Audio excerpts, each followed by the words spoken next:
Alô, bom dia, você está no canal Professor Belém nessa quarta-feira, dia 31 de agosto de 2022, sejam todos bem-vindos. Chame-os do que você é, acuse-os do que você faz. Nunca esta máxima se aplicou tão bem quanto agora, lá nos Estados Unidos, mas em outros países também. Só que lá nos Estados Unidos a máxima é usada sem nenhum pudor. Pois é. Vejam que matéria interessantíssima saída hoje no PJ Media. Diz a matéria: Joe Biden fará um discurso amanhã no horário nobre à nação norte-americana para alertar a população que os republicanos querem destruir a América. Parece um furo de reportagem da PJ Media. E eu acompanho esse furo. É bombástico. Então, lembre-se, escreva aí no seu caderninho. Amanhã, Joe Biden fará um discurso à nação americana para dizer que os republicanos querem destruir o país. O que ele quer dizer com isso? Pergunta o PJ. Na semana passada, o presidente discursou em um evento do Comitê Nacional Democrata em Maryland, onde explicou exatamente a linha de ataque contra os republicanos que ele apresentará na noite de quinta-feira. Abre aspas, palavras do próprio Biden. Eles se recusam a aceitar a vontade do povo. Eles abraçam a violência política. Eles não acreditam na democracia, disse Biden, mas disse mais. É por isso, neste momento, que aqueles de vocês que amam este país, sejam democratas, sejam independentes ou sejam até mesmo republicanos tradicionais, devemos todos ser mais fortes do que eles. Olha o nós e eles aí de novo, gente. Mais determinados e mais comprometidos em salvar a América do que os republicanos do MAGA, que só pensam em destruí-la. Eles só pensam naquilo. O pior ainda estava por vir. Abre aspas novamente. Vote nos democratas ou você está morto. Bem, conclui o PJ neste parágrafo. Essa frase é uma espécie de slogan de campanha atual. Vazio, bobo, claro, ridículo, mas é o slogan de Biden. Vote nos democratas ou você está morto.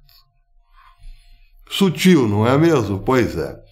Mas, diz o PJ, é o que os democratas vêm dizendo há meses, desde que ficou claro que Biden havia destruído tanto a economia como manchado a nossa reputação no exterior com a sua retirada incompetente e fracassada do Afeganistão, que os democratas levariam uma enorme surra no meio de mandato.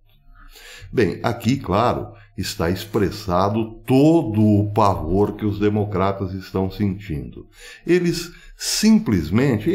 Biden e o pântano, simplesmente estão destruindo a América. É claro que isso não repercute assim do nada, de repente, a América quebrou. Não, o processo é um tanto quanto demorado. Mas uma vez iniciado, parece que é como segurar um trem ladeira abaixo sem freio, não é mesmo? É difícil. E é isso que está acontecendo na América. A sua agricultura está quebrando. O fornecimento de insumos comprometido. Os agricultores e os produtores de gado estão simplesmente abandonando os seus negócios. O transporte está um caos. A economia, claro, não se sustentará muito tempo. Mais do que isso, os portões, as fronteiras do sul estão praticamente abertos. Mais do que isso, a corrupção do governo come solta. Mais do que isso, a censura é grande e violenta. Mais do que isso, analistas dizem que neste inverno os Estados Unidos sofrerão grandes apagões. A maior economia do planeta sofrendo apagões de quando em quando, à la Venezuela. Já imaginaram? Pois é. mais do que isso. Logo, os democratas terão que explicar um número excessivo de pessoas aparentemente saudáveis, na faixa aí dos 25 aos 35 anos, que caputs, assim, em números exorbitantes, do dia para a noite, sem apresentar indícios de que poderão caputs, eventualmente. Mas é o que está acontecendo. Por várias razões, os democratas estão apavorados. Se os republicanos tomarem as duas casas legislativas agora, eles poderão, por exemplo, destapar o bueiro do FBI.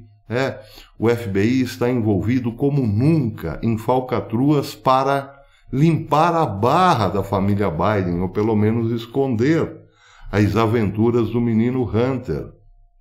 O FBI tomou para si a tarefa de esconder as reais negociatas que estão lá no laptop da família Biden, ou melhor, no laptop do menino Hunter, que pode, eventualmente, colocar parte da família Biden no chilindró. Mas, claro, tem muito mais do que isso. Tem também esta elevadíssima cota de suor e dinheiro do povo americano indo parar no ralo da guerra, de uma guerra inexplicável para os americanos. Sim, é preciso justificar, claro, de algum modo, as atrocidades da Rússia ao invadir um país independente. Mas o americano médio, principalmente, não sabe por que entrou numa espécie de redemoinho incontrolável por conta exclusivamente de um povo que ele sequer faz fronteira. Isso também é preciso explicar do ponto de vista político, para justificar a derrocada econômica da América, entre tantas outras coisas. Bem, Biden está sentado em cima da caixa de Pandora. A caixa de Pandora, uma vez aberta, espalhará todos os demônios pela América. Então, é por isso que ele, vacilante, pretende já colocar os americanos uns contra os outros, para justificar, eventualmente, o que pode vir desta caixa que será inevitavelmente aberta. Os Estados Unidos provavelmente caminham muito rápido para uma deterioração das relações interpessoais. Os Estados Unidos estão caminhando para uma convulsão social que pode até mesmo terminar numa guerra civil. E isso tudo é planejado. Muita gente prefere, sim, uma guerra para esconder um projeto tão maligno, mas tão maligno, que chega a nos fazer suspeitar que eles estão, inclusive, apostando na redução populacional. Claro, tem muita gente que afirma isso categoricamente. Não seja ingênuo, é claro que é isso. Sim, mas enquanto não pudermos provar com todas as letras, ficamos só na suspeita. Mas é dessa suspeita que os democratas não querem nem ouvir falar. Então são capazes sim de colocar americano contra americano novamente para limparem a barra, ou melhor, para salvarem a pele. Acuse-os do que você mesmo fez. Esse deveria ser o slogan da campanha, não é mesmo? Bem, não é novidade, porque afinal os Estados Unidos são dominados hoje por uma esquerda globalista, que está também aqui na América do Sul. Assim, esse discurso que Biden fará à nação amanhã, quinta-feira, pode ser muito bem aplicável aqui também. Aliás, já está sendo, parece, não é mesmo? Onde aqui acusa-se com todas as forças e com todas as letras um certo presidente de ser genocida, de ser xenófobo, de ser machista e também, vejam vocês, de ser motociclista. A única diferença é que aqui não é a esquerda que está no poder, mas lá nos Estados Unidos é. E é por isso que a esquerda não quer que lá volte um republicano à presidência, porque uma vez que as duas casas legislativas estiverem nas mãos dos republicanos, o caminho estará aberto para a volta ou de Donald Trump ou então para de qualquer outro republicano. E aí, tudo isso que os democratas esconderam debaixo do tapete será mostrado às claras para todo mundo. E alguém terá que pagar a conta, evidentemente. Caminhamos a passos rápidos, muito rápidos, para a derrocada do Ocidente, se esta gente que está no poder hoje não tiver, lá na América, não tiver um freio, e parece que não terá. Muito bem. Outro problema diz respeito à Europa. A Rússia está mudando, parece, ao que tudo indica, a sua tática em relação à Ucrânia. O que acontece na Ucrânia hoje? A Ucrânia está muito bem fortalecida por milícias, que são muito bem armadas, com muito dinheiro.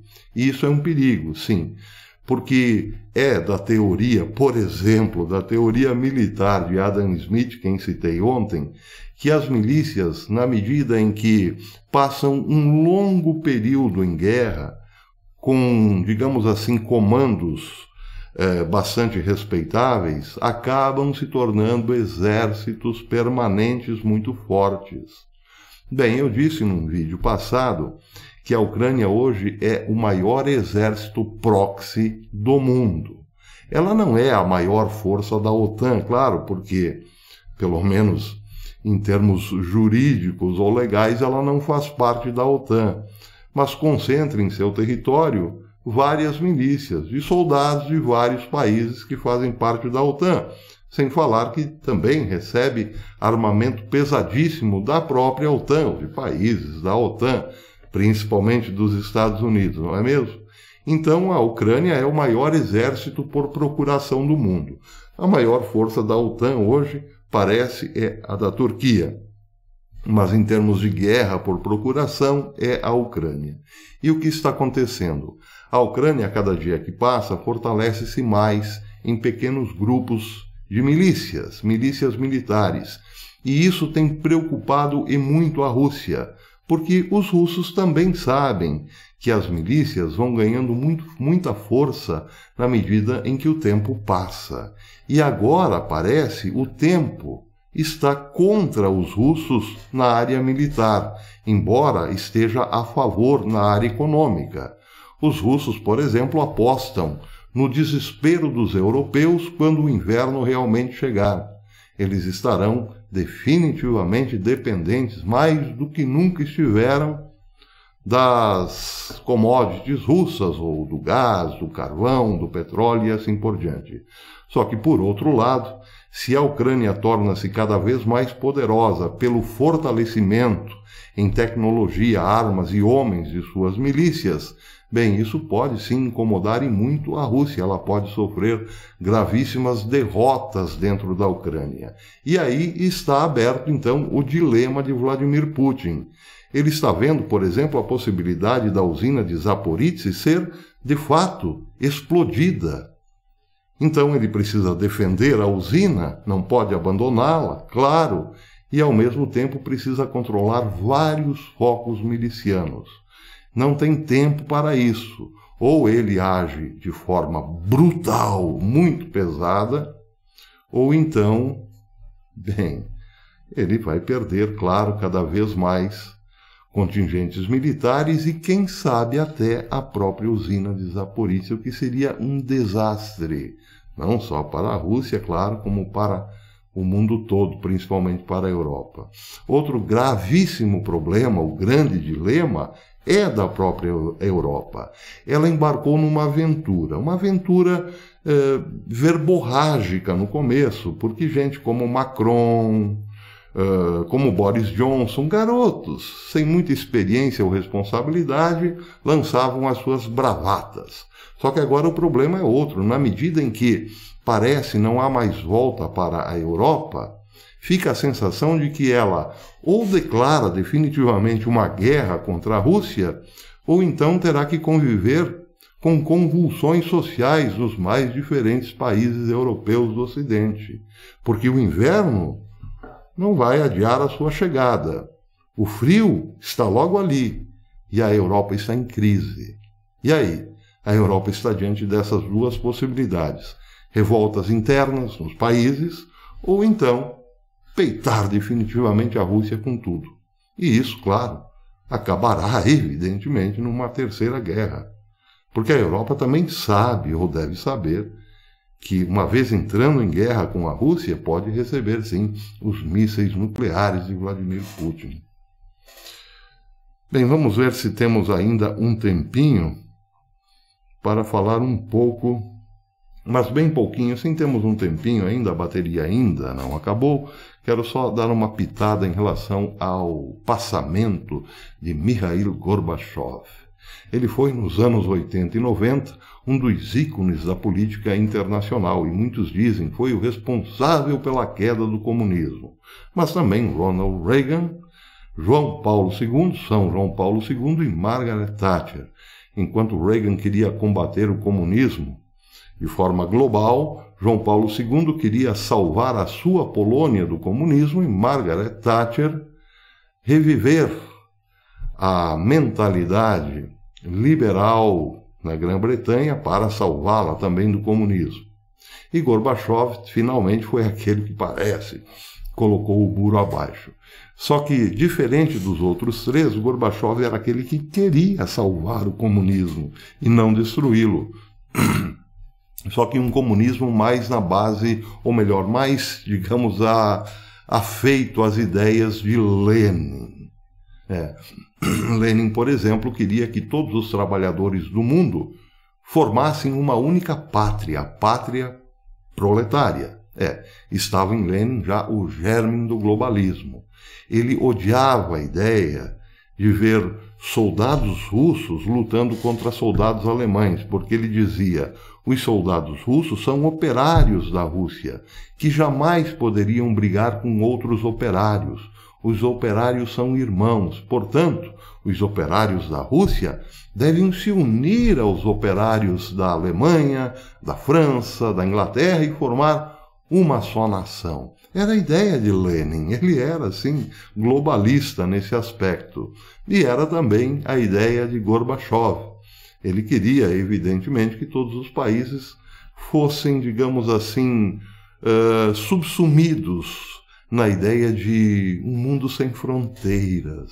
Claro, um mundo sem fronteiras precisaria ou deveria continuar sendo governado por uma casta ainda mais iluminada.